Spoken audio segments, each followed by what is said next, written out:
UDIMA, Universidad a Distancia de Madrid, la universidad cercana. Bienvenidos a la asignatura Historia del Mundo Grecorromano. La mayoría ya me conocéis. Mi nombre es Daniel Casado Rigal, soy doctor en Historia de la Arqueología y seré el encargado de conducir el aula durante las próximas semanas de curso. Soy consciente de que me dirijo a una mayoría de alumnos veteranos que estáis ya habituados con el aula virtual y con lo que es la enseñanza online, pero nunca está de más sobrevolar la asignatura antes de entrar en materia. Por eso me ha parecido conveniente celebrar esta sesión introductoria. De alguna manera, para que os vayáis anticipando a esas dudas, esas posibles confusiones surgidas en torno a la dinámica del aula virtual. Antes de ponernos en marcha, es muy recomendable que ojeéis, que le echéis un vistazo a la guía docente de la asignatura, que en lo que es el diagrama semanal está colgada justo debajo del foro de estudiantes. La guía docente es algo así como vuestra hoja de ruta, ese documento de referencia y documento de consulta en el que está contenida la planificación del curso por semanas y por temas. Respecto al manual de la asignatura, que ha sido escrito por mí, por Daniel Casado Rigal, entiendo que se trata de un manual algo saturado de nombres, de fechas, de términos latinos. Aún así, considero que tiene la suficiente claridad expositiva como para que no genere problemas de comprensión al alumno. Además, ha sido editado en formato UDIMA y cuenta con el respaldo de aparato gráfico colgado del aula. Entiendo como aparato gráfico lo que son los mapas, los planos, las piezas de museo, yacimientos arqueológicos y todo tipo de imágenes. Una advertencia crucial. Tanto en el examen final presencial como en los controles del aula virtual, el alumno deberá ceñirse a las páginas del manual únicamente.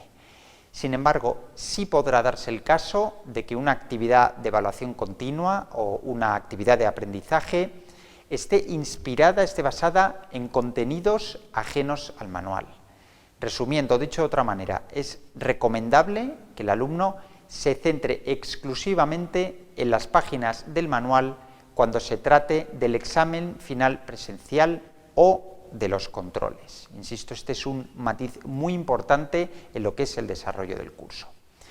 Sobre los controles del aula virtual, tener en cuenta que la asignatura incluye 4 controles obligatorios y su realización es un imperativo para poder presentarse al examen final presencial.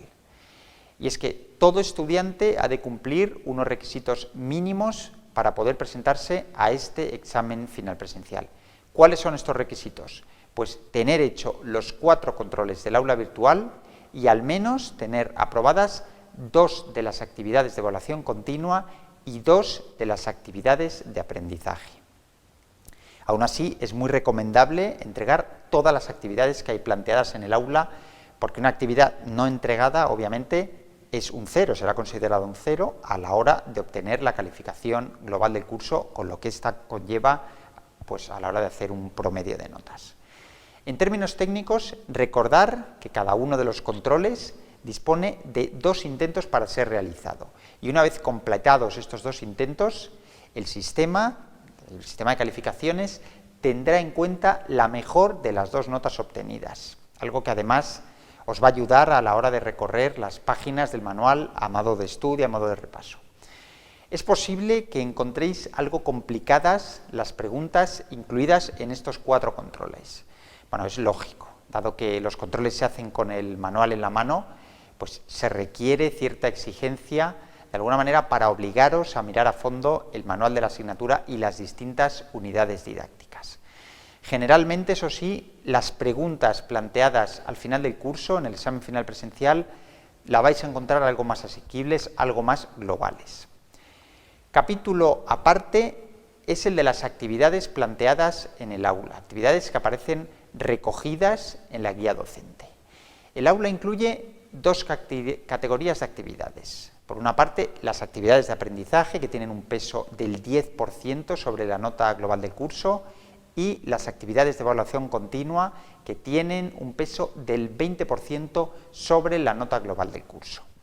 Otra advertencia que tengo que haceros aquí. He detectado que, por ejemplo, en la entrega del informe planteado en el aula, el que hay sobre colonización griega, suelen surgir dudas sobre el formato que tenéis que utilizar y sobre la forma de envío. Pues bien, lo ideal es que mandéis un PDF o un documento en formato .doc. Por favor, no enviéis como borrador, sino que sea un envío ya, una entrega definitivo, que no quede como pendiente de entrega definitivo, de alguna manera para que el profesor tenga claro que el alumno lo considera entregado de forma definitiva y no está pendiente de una última revisión. En fin, el citado informe debe contener el formato universal de lo que sería un artículo científico. Me refiero a introducción, desarrollo, conclusiones y bibliografía. Las tres primeras partes, la introducción, el desarrollo y las conclusiones, no hace falta que lleven epígrafe explícito, pero debe detectarse en el informe entregado que el alumno primero introduce el tema, luego lo desarrolla y finalmente emite unas conclusiones o unas valoraciones en las que recoge la síntesis crítica de lo que previamente ha desarrollado. La bibliografía, en cambio, sí debe ser un apartado diferenciado. Es importante que aprendáis a citar con el sistema que queráis, me vale el APA, el Harvard, el que quiera cada uno, y no es imprescindible que utilicéis notas a pie de página, pero sí es básico que recojáis las fuentes de las que os habéis valido para hacer el trabajo. Y si desarrolláis en el trabajo alguna idea recogida por un autor, por favor, debéis matizarlo. Otra de las actividades incrustadas en el aula lleva por título Conceptos griegos, y su resolución es tan simple como atribuir a cada concepto su definición correcta. La gran mayoría de términos de esta actividad está contenida en el manual de la asignatura, lo que os ayudará una vez más a tener pues, una intensa toma de contacto con las diversas unidades didácticas de la parte correspondiente a Grecia. Esta es una actividad de las denominadas autocorregibles, es decir, no debéis redactar en ningún caso.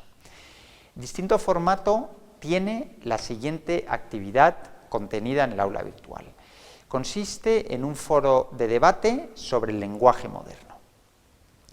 El objetivo de esta actividad es rastrear, documentar y reconocer aquellas expresiones actuales inspiradas en algún episodio de la antigüedad. Me refiero a giros, a tópicos, a modismos que el alumno deberá exponer en el foro de esta actividad.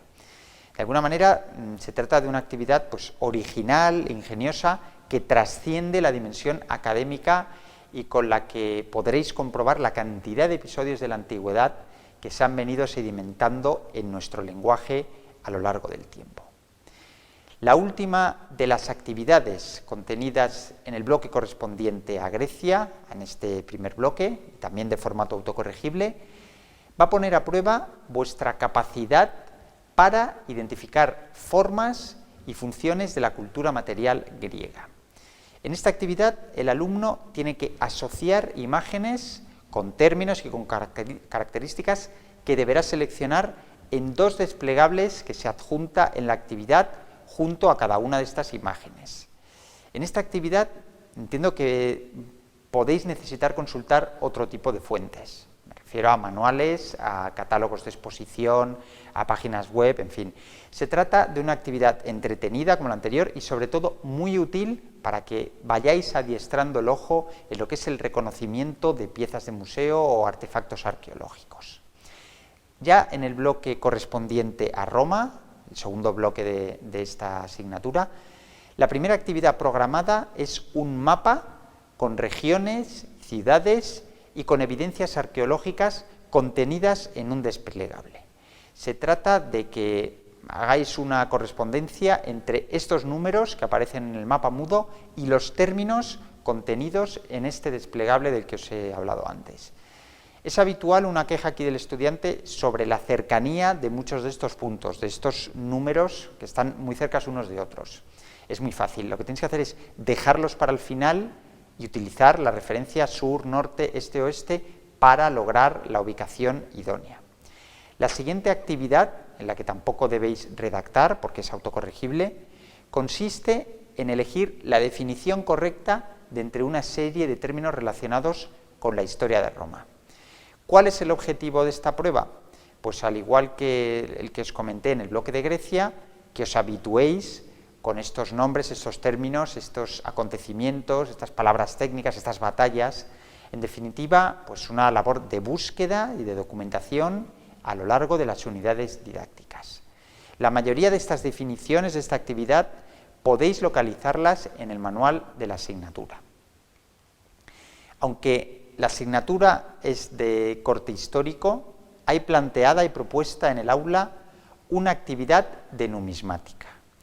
Esta actividad lo que pretende es ser una incursión en la historia de Roma a través de las monedas. En esta prueba, el alumno deberá apoyarse en el material complementario dispuesto al principio del aula en la pestaña que se llama Material Didáctico Complementario.